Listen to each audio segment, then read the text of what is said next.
Ano-ano ang mga dapat matutuhan ng bata bago mo siya turuan ng pagsusulat? Tara, pag-usapan natin yan. Una ay ang direksyon o direction. Mahalagang matutuhan ng bata ang direksyon, kung saan ang kanan, ang kaliwa, taas at ibaba.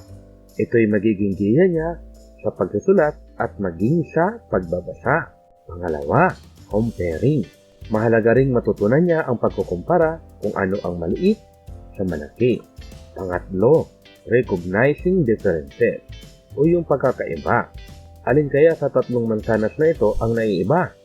Etong nasa gitna, sapagkat ang dahon ay nasa kanan at ang kakayahang iyan ay napakahalaga sa pagsusulat.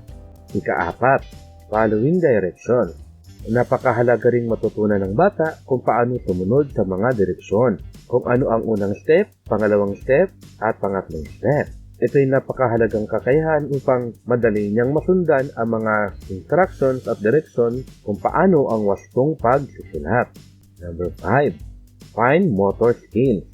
Napakahalagang maensayo na ang kanyang fine motor skills upang hindi siya mahirapan sa pagsusulat at magiging tuwid ang kanyang mga sulat.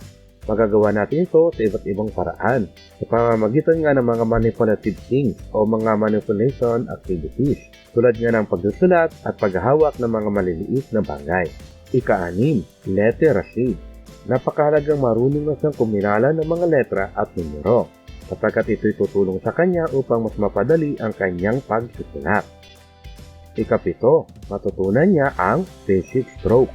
Ano-ano nga ba yung mga basic strokes? Vertical line, horizontal line, curve lines tulad ng right curve, left curve, over curve, at under curve. At syempre ang circle.